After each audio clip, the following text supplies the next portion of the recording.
वंदे तो सर्वसिद्धे ध्रुवममलमणोवमं गदिं पते वोच्छामि समय पाहुड मृणमो सुद केवली भड़िदम। पंच परमेष्ठी भगवान की जय। आचार्य कुंद कुंद महाराज की जय। पिछली ज्ञानशाला में ये बताया गया था, जो मुनि महाराज सम्यक दर्शन ज्ञान चारित्र की निरंतर भावना करते हैं और उसको अपनी आत्मा में धारण करते हैं, वे शीघ्र ही सांसारिक दुखों से छूटकर मुक्ति को प्राप्त करते हैं। अब आज ये बताएंगे कि रत्नत्रय का वर्णन या सम्यक दर्शन का वर्णन व्यवहारने और निश्चयने से होता है। इन दोनों में कौन सा नय किसके योग्य है? आइए देखते हैं। गाथा नंबर 13। व्यवहारो भूदत्थो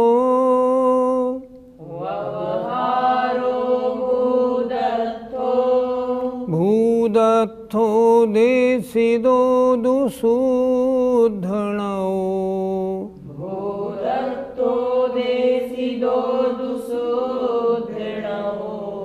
भूदत्थमस्सिदो खलु सम्मादिट्ठी हवदि जीवो।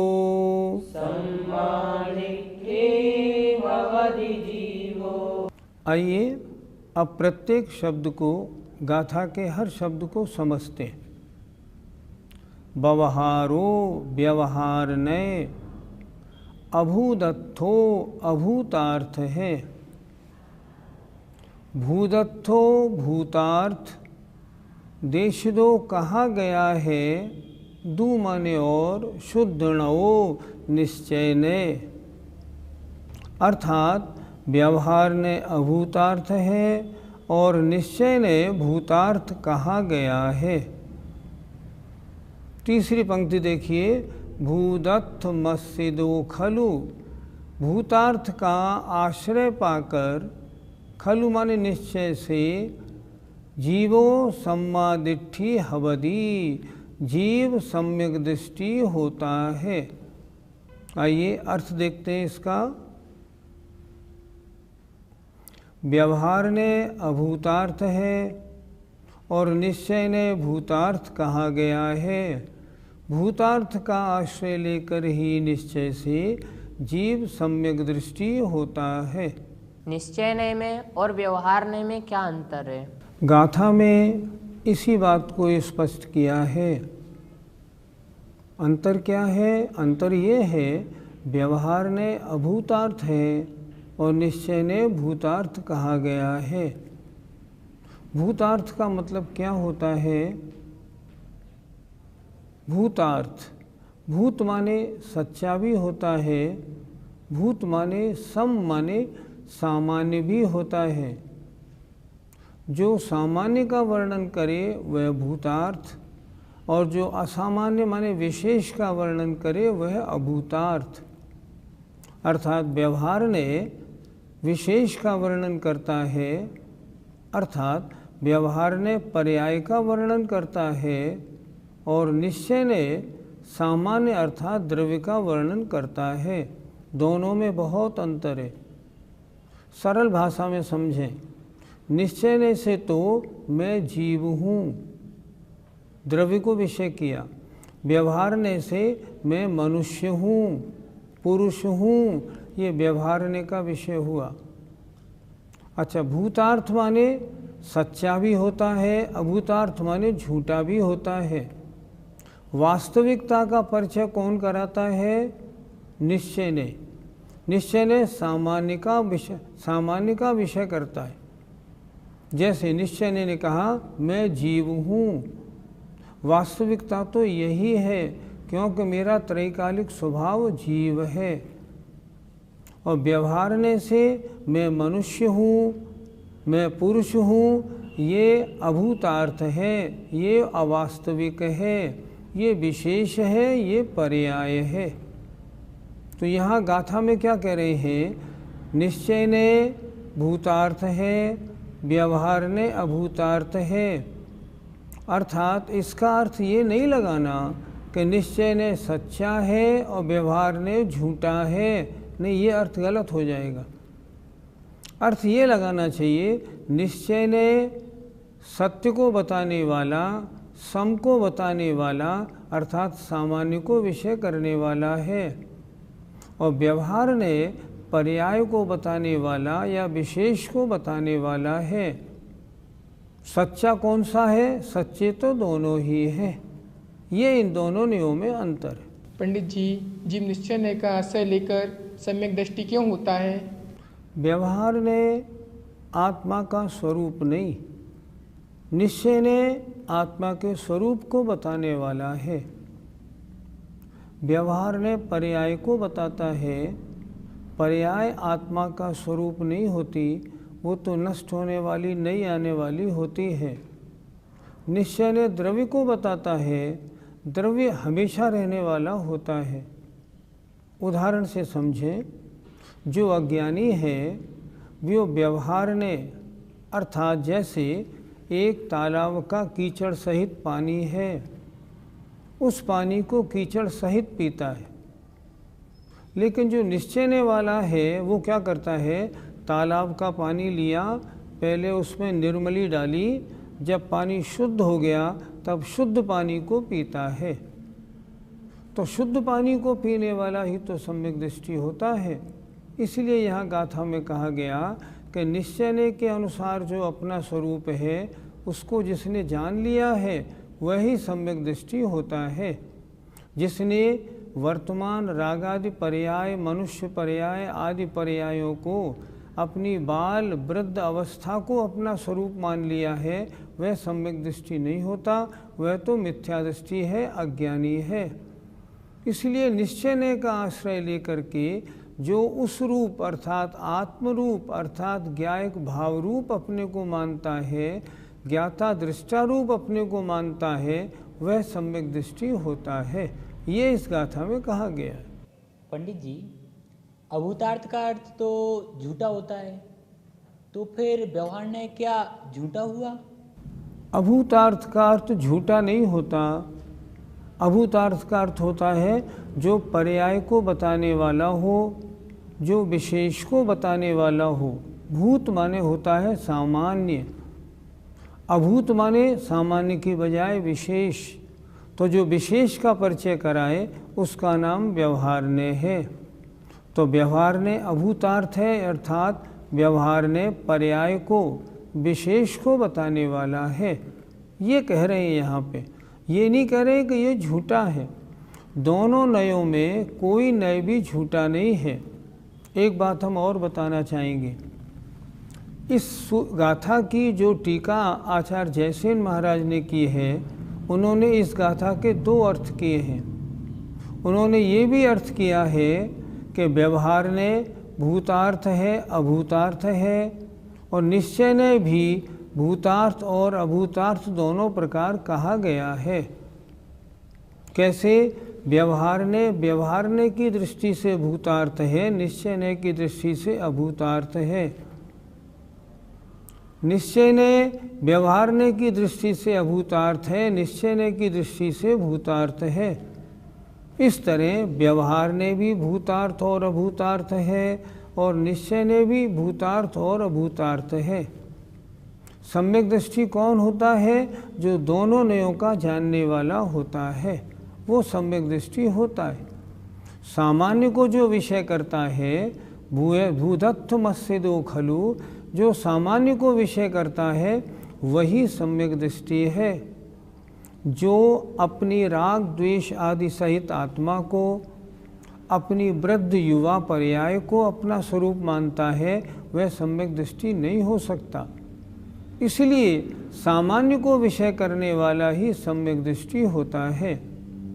दूसरी बात, अनादिकाल से हमने ये जो अभूतार्थ अर्थात विषय जो व्यवहार ने है, जो विशेष या पर्याय दृष्टि है उसी को हमने अपना स्वरूप माना है, इसलिए मिथ्या दृष्टि बने रहे। हमने आज तक कभी अपनी आत्मा को अपना स्वरूप नहीं माना।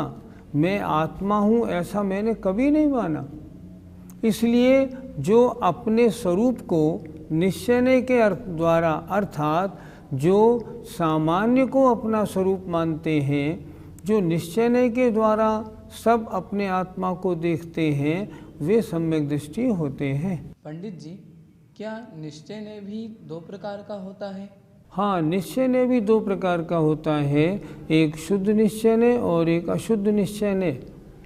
जो शुद्ध आत्मा को विषय करता है वो शुद्ध निश्चय है, और जो अशुद्ध आत्मा को विषय करता है वो अशुद्ध निश्चय है।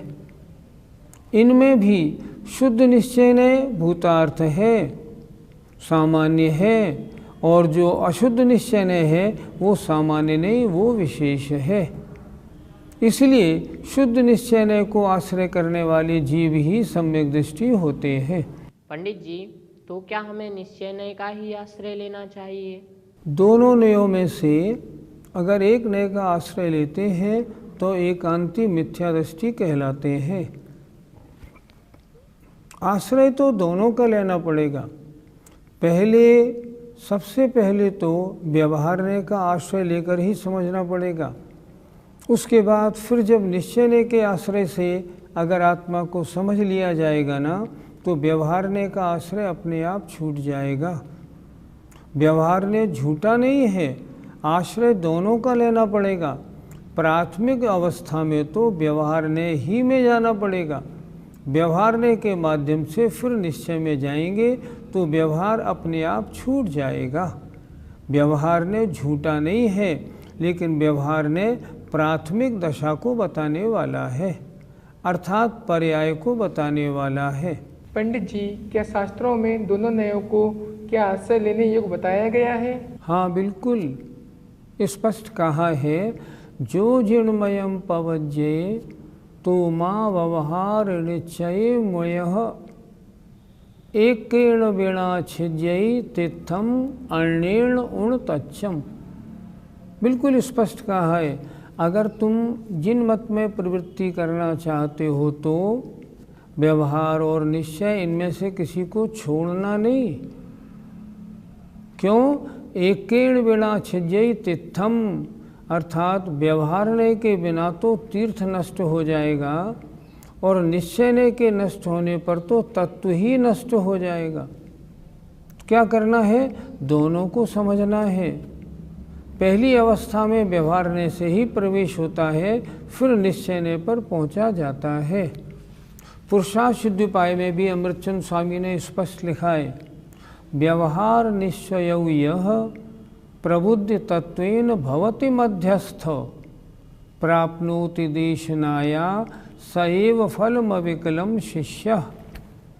जो व्यवहार और निश्चय दोनों नयों को जान करके माध्यस्थ रहते हैं, किसी एक पर जोर नहीं देते, किसी एक का आश्रय नहीं लेते, दोनों का आश्रय लेते हैं। व्यवहार निश्चय प्रबुद्ध तत्वेन भवति मध्यस्थ, जो मध्यस्थ होते हैं उन्होंने ही वास्तव में भगवान के उपदेश का वास्तविकता का निर्णय लिया है। उन्होंने ही समझा है कि वस्तु का रहस्य क्या है। इसलिए दोनों नयों का आश्रय लेना है, लेकिन ये जानना है कि कौन सा नय द्रव्य को विषय कर रहा है, कौन सा नय पर्याय को विषय कर रहा है। अगर हम दोनों को नहीं जानेंगे, अगर हम अपनी आत्मा को मात्र शुद्ध मान लेंगे, तो फिर इसकी शुद्धि का प्रयत्न क्यों करेंगे? और हम अगर आत्मा को अशुद्ध ही मान लेंगे तो फिर क्या बनने की कोशिश करेंगे? इसलिए हमें आत्मा को व्यवहार और निश्चय दोनों नयों से जानना है, तभी हमें अशुद्धि मालूम पड़ेगी और उसको दूर करने का प्रयास होगा। पंडित जी, तो व्यवहार नय को झूठा मानना गलत है ना? व्यवहार नय की दृष्टि से व्यवहार नय सत्य है। तुम्हारा नाम राकेश है, तो क्या राकेश नाम तुम्हारा झूठा है या सच्चा? सच्चा है, लेकिन वर्तमान पर्याय के अनुसार सच्चा है। व्यवहार दृष्टि से। निश्चय नय से तो मैं जीव हूँ, मैं राकेश नहीं, ऐसा मानना पड़ेगा। व्यवहार ने तात्कालिक प्रयोजनवान है और निश्चय ने शुद्ध है बिल्कुल, वह हमेशा प्रयोजनवान है। इसलिए दोनों नयों का आश्रय लेकर ही वास्तविकता का परिचय होता है, एक नय का आश्रय लेकर नहीं। निश्चय नय से हम द्रव्य को जाने, व्यवहार से पर्याय को जाने, तब पर्याय दृष्टि से हटकर निश्चय दृष्टि बनाएंगे, तभी हम सम्यक दृष्टि होंगे। अब आचार्य स्वयं ये बता रहे हैं कि इनमें व्यवहार ने और निश्चय ने किनको कब कब प्रयोजनवान है। आइए गाथा नंबर 14 देखते हैं। शुद्धो शुद्धादेशो,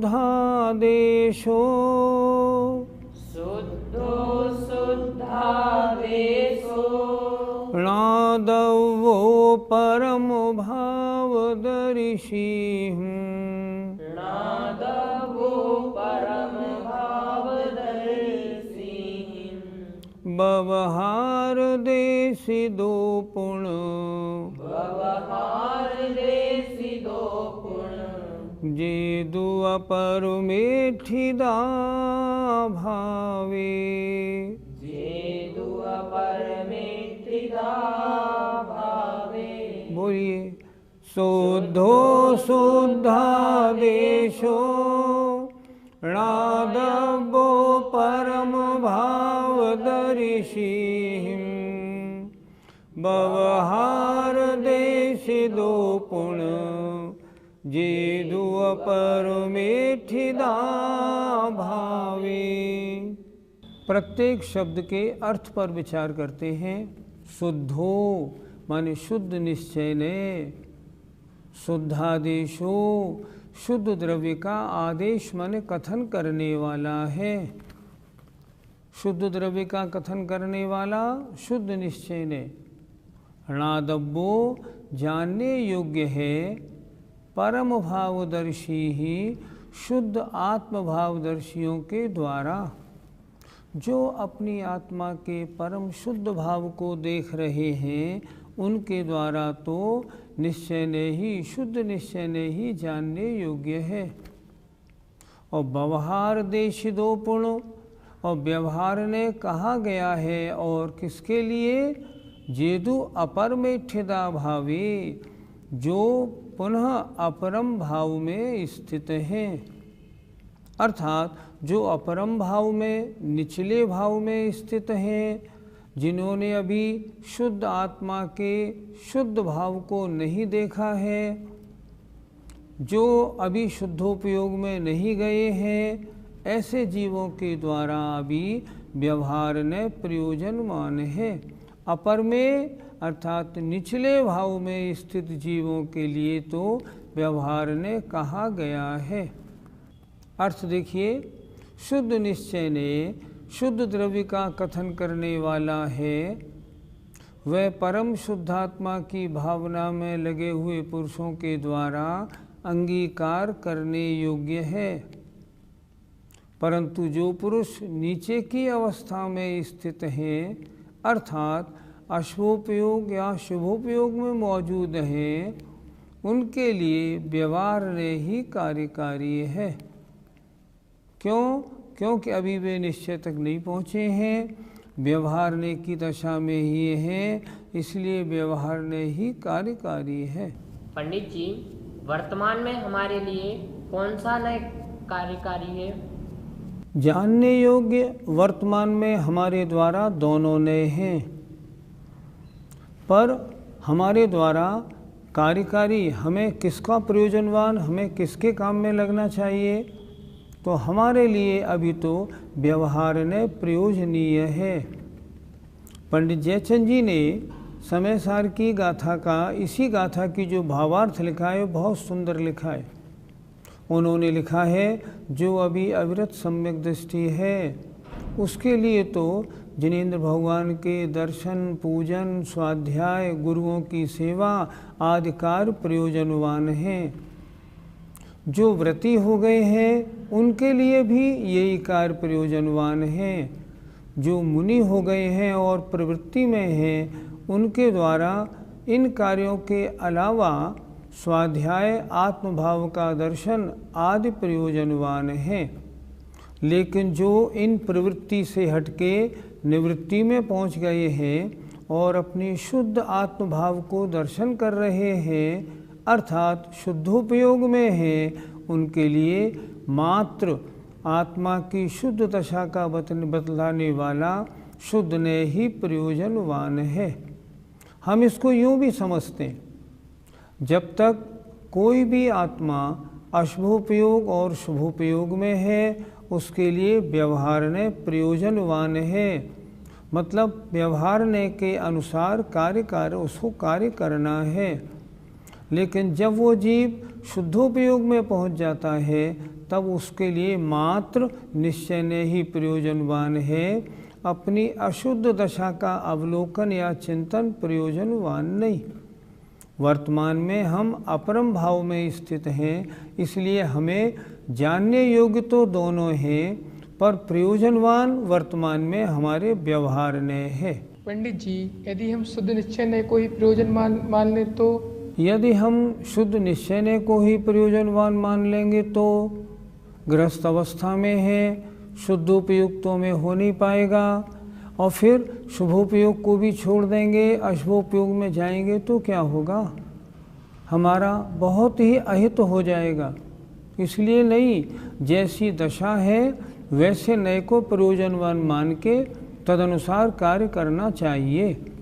निश्चय ने के अनुसार आत्मा का स्वरूप तो जानना चाहिए, लेकिन हमें जो सारी क्रिया करनी है वो व्यवहार के अनुसार ही करनी है।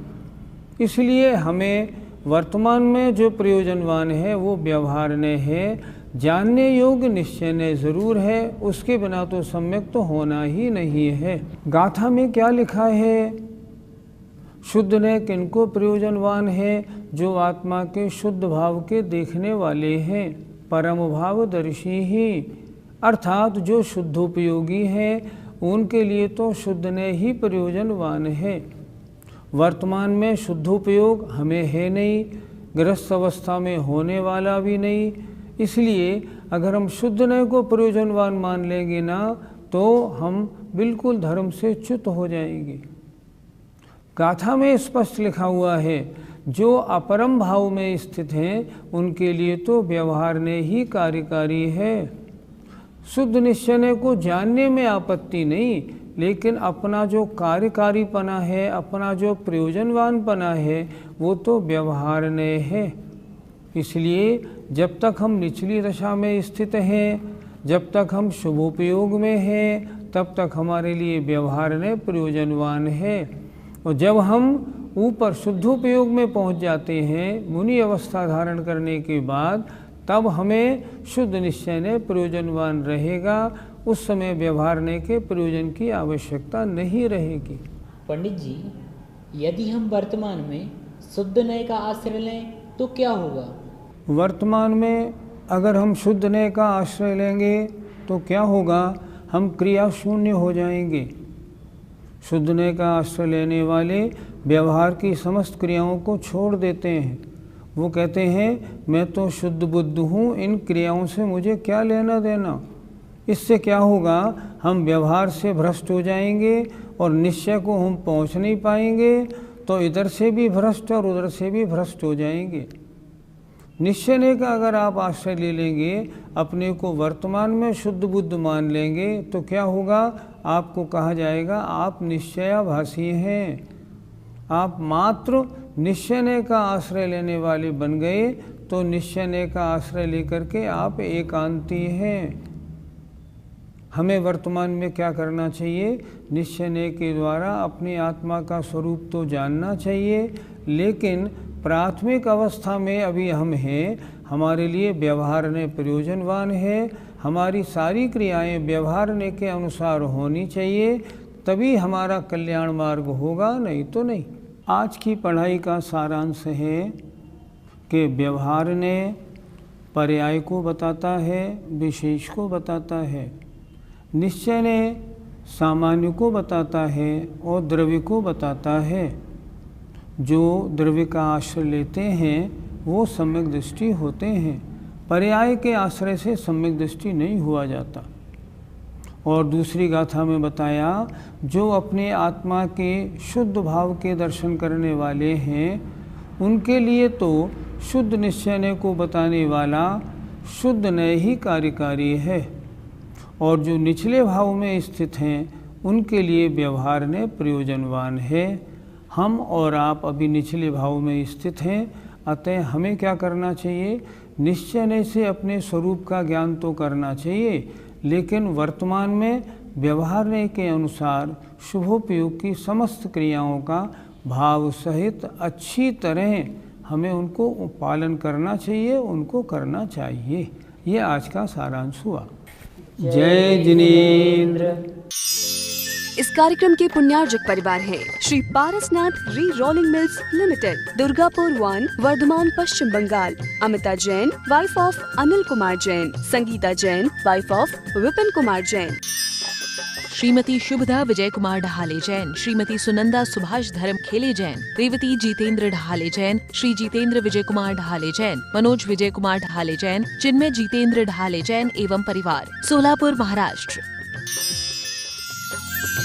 मानक चंद, कमला देवी, राकेश, नीतू, ऋषभ एवं आयुषी मुशरफ, B123, सेठी कॉलोनी, जयपुर, राजस्थान। प्रेरणा जैन, रानी जैन, JP जैन, अहोरा नगर, अडाजन, सूरत, गुजरात।